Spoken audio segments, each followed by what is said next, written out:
Môre, dis Woensdag die 1 Julie en ek bid dat jy vandag, al is dit net vir 'n oomblik, God se hand in jou lewe sal raak sien. Gister het ons gekyk na die dag toe Josef verkoop is.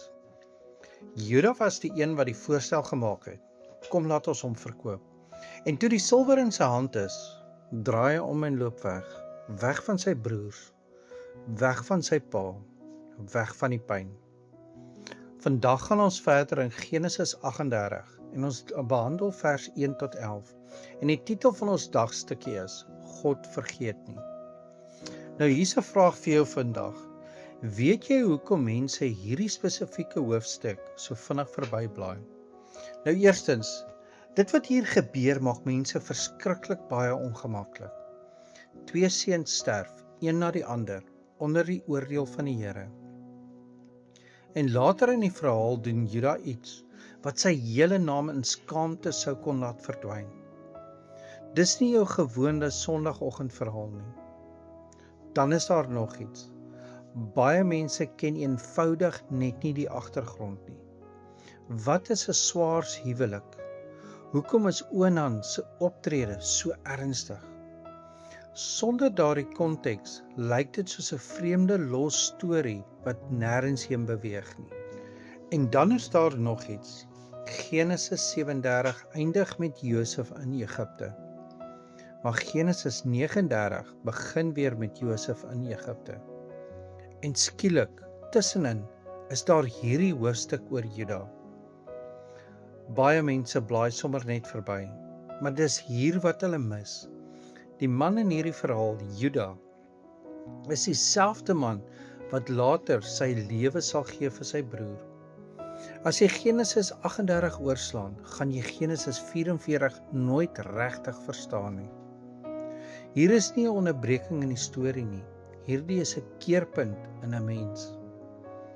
Nou Juda het 'n nuwe begin gemaak. Hy trek weg van sy broers af, hy trou, hy bou 'n lewe. Dit lyk of hy alles agter hom gelos het.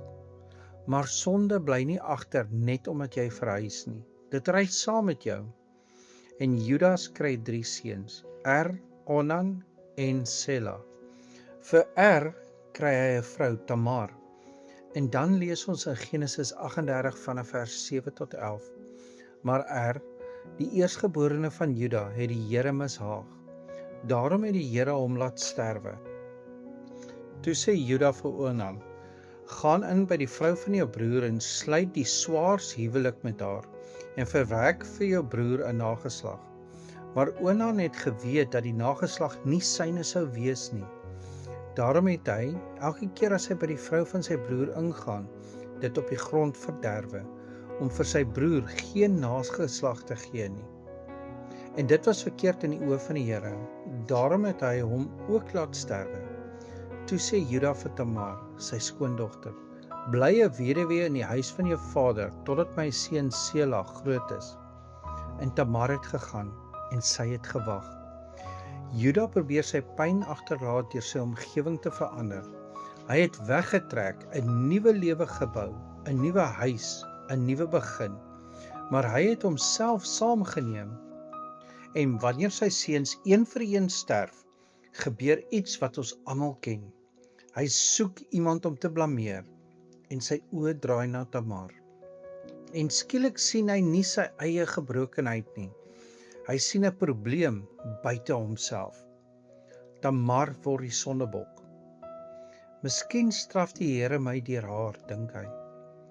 Maar die verhaal wys vir ons hier iets heeltemal anders. Die Here oordeel nie Tamar nie. Hy oordeel die sonde van en Onan. Dan is daar Onan. Hy weet wat reg is. Hy weet wat van hom verwag word. Maar hy wil die voordeel hê sonder die verantwoordelikheid.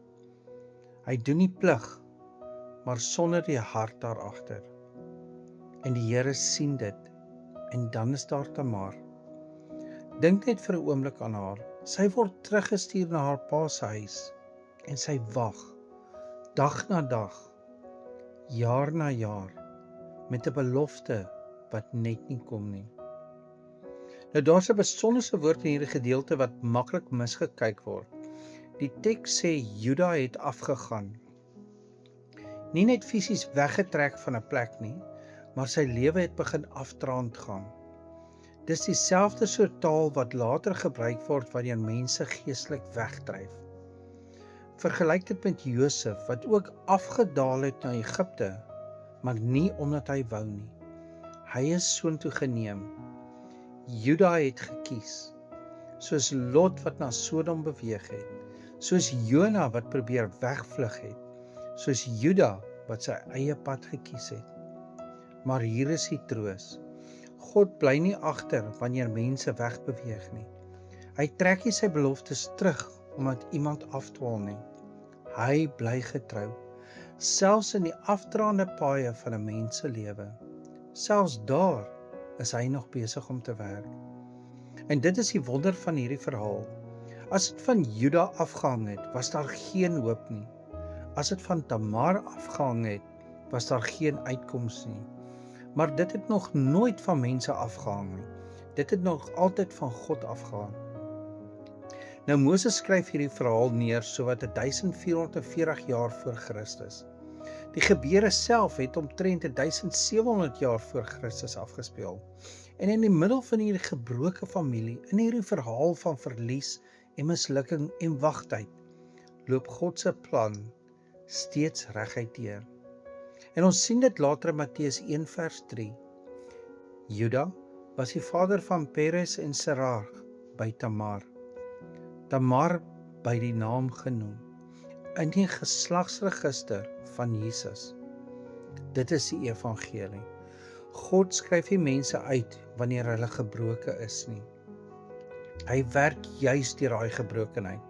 Hy hou sy beloftes, nie omdat mense sterk is nie, maar omdat hy getrou is. En daarom kom Jesus nie deur perfekte mense nie, maar deur 'n gebroke lyn wat deur God se genade vasgehou word. Kom ons bid saam.